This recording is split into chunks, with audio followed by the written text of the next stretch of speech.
tu es une grande dame là, tu ne fouilles pas dans le portail de ton mari. Vice versa.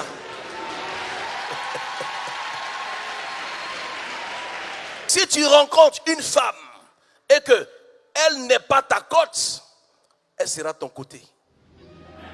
Nous constatons que beaucoup de personnes ne se sont pas mariées avec la bonne personne. Beaucoup de gens sont ensemble, mais ils n'étaient pas faits pour être ensemble.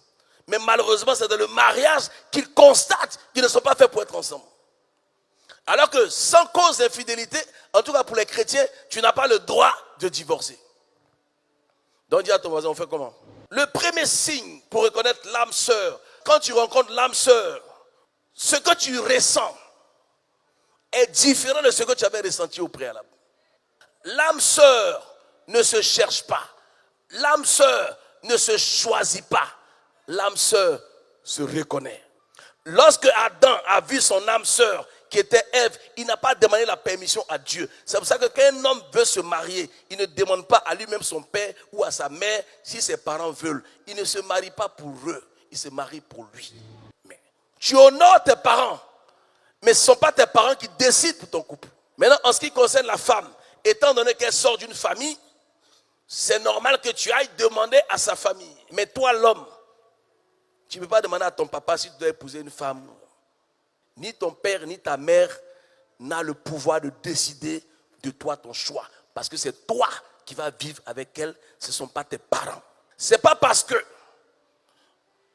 quelqu'un est ton fils, il est marié, que tu peux débarquer. Tu débarques, tu vas fouiller dans le frigo. Même si tu es la maman, ce n'est pas ton droit. Dans la maison, là, il y a une maîtresse dans la maison. Quand tu viens là, tu te conformes, c'est à elle. Si elle est une bonne belle fille, elle t'installe, elle te met bien, elle te donne à boire. Mais tu ne peux pas venir t'imposer parce que c'est ton fils, ou bien c'est ta fille, ou bien c'est ton frère. Parce qu'on voit des gens qui font ça. Ils viennent parce que c'est leur frère. On dit non, tu as épousé ma soeur. Donc ils viennent s'asseoir dans le salon et mettre les pieds sur... Vous voyez de quoi je parle, non? Ton bonheur est à l'intérieur de toi. Voilà pourquoi Dieu va tirer le bonheur d'Adam en Adam.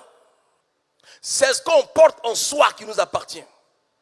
Parce que c'est ce qu'on porte en soi qu'on emporte avec soi. Donc, la première des choses que tu dois ressentir avec ton âme sœur, c'est qu'il y a une compatibilité. Il y a un feeling.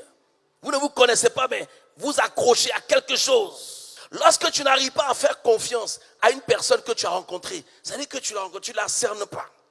Tu es avec elle, mais il y a quelque chose qui te dérange. Tu es avec elle, mais c'est comme si il y a quelque chose. Si tu as ce sentiment-là, ne te presse pas de te marier. Tu dois cerner la chose d'abord. Vous savez, quelle que soit la personne avec qui vous êtes, Dieu va vous la montrer avant que vous vous mariez. Sauf si vous refusez de voir. Et quand vous rencontrez la personne, vous devez demander à Dieu, est-ce que c'est la bonne personne? Amen. Parce qu'on se marie pour être heureux. On se marie pour avoir le bonheur. On ne se marie pas pour se prendre la tête. Si vous n'êtes pas encore rentré dans le mariage et que tu as l'impression que cette personne n'est pas prête pour toi, comme toi tu es prêt pour elle, il faut bien l'observer. La première des questions que tu dois te poser, si je perds mon travail aujourd'hui, est-ce que la personne que je vois là va rester avec moi? Vous savez, généralement, quand une femme n'a pas de travail, l'homme la garde. Mais quand l'homme n'a pas de travail,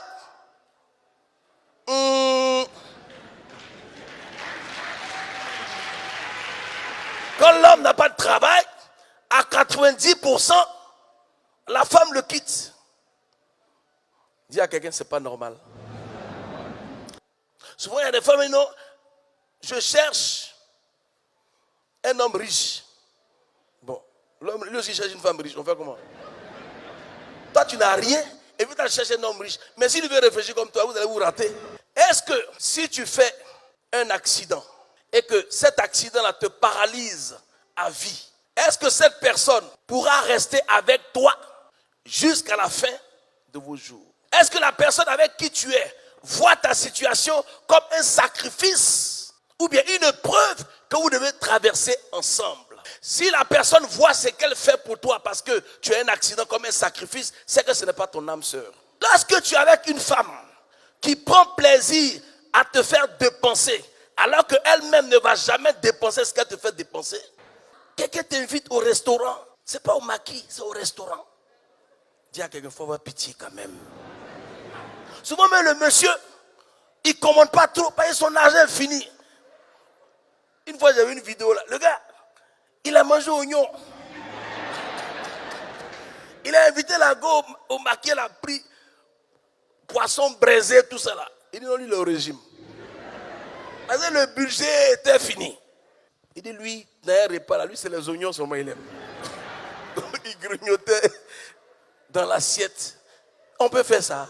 Quand tu trouves l'âme sœur, quand tu trouves une personne qui t'empêche de gaspiller, c'est qu'elle veut t'aider à construire.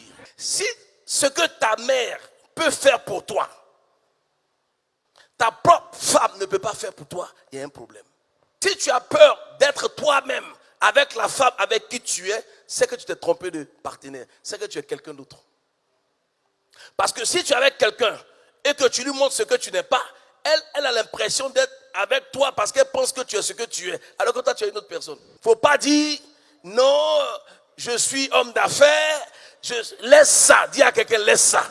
Si tu es avec une personne qui te sépare de tes amis, de tes proches, de tes parents, c'est qu'elle est en train de t'isoler pour t'achever.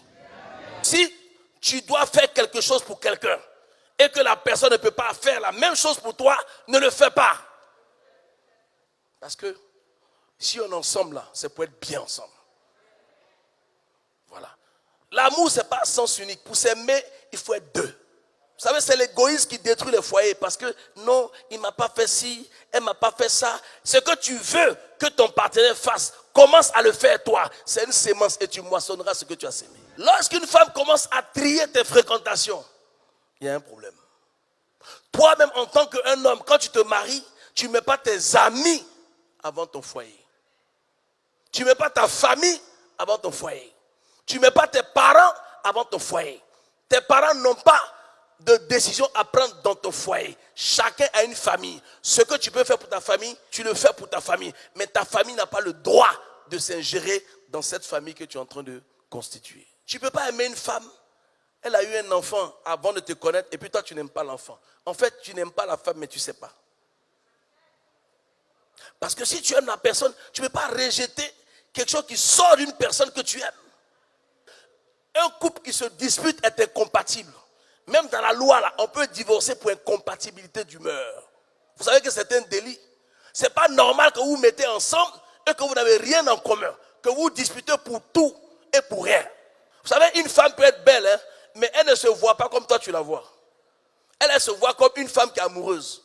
Donc ce n'est pas sa beauté qu'elle met devant. C'est son amour qu'elle met devant. Maintenant, si toi tu es avec quelqu'un et que tu n'as pas confiance à la personne, tu soupçonnes la personne, tu agresses la personne. La femme là, elle est plus forte que l'homme. Mais spirituellement. Une femme sage, Proverbe 14, verset 1, dit la femme sage bâtit sa maison. Et la femme insensée la renverse de ses propres mains. Ce n'est pas le diable, hein, c'est elle-même. Une femme sage est une femme forte. Une femme sage peut tout obtenir. Il y a deux choses dans la vie. Il y a une que tu dois choisir. Soit tu veux être heureuse, soit tu vas avoir raison. Tu ne peux pas avoir les deux.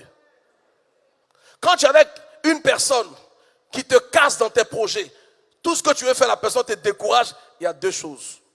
Soit la personne ne se fait pas confiance, elle se dit que si tu réussis, tu vas la laisser tomber. Soit la personne ne croit pas en toi, donc elle ne croit pas en tes projets. Mais dans tous les cas, vous allez vous séparer. Quand tu es vraiment avec ton âme sœur qui est ta côte, elle est censée agir pour te booster, pour te pousser à devenir la meilleure version de toi-même. Je reprends. Quand tu es avec la vraie personne là, elle est censée te booster à devenir la meilleure version de toi-même. Parce que l'homme a toujours deux versions. En l'homme, il y a le bien, il y a le mal. Mais ton âme sœur qui sort de toi là, elle va toujours te tirer vers le bien. Elle va toujours t'encourager dans ce que tu fais. Elle va te conseiller dans ce que tu fais. Elle va t'accompagner dans ce que tu fais. Elle va te dire des mots d'encouragement. Même si ça n'a pas marché, elle ne va pas te casser, t'insulter. Elle ne va pas ramener les affaires parce que vous êtes en palabre. Il y a des gens, quand ils sont en palabre, tout ce que tu l'as confié, quand vous étiez bien là, la personne ressort ça. Vous devez être pudique concernant votre intimité. Vous ne pouvez pas parler de votre vie privée, de votre vie sexuelle à un ami ou à une copine. Ça ne se fait pas.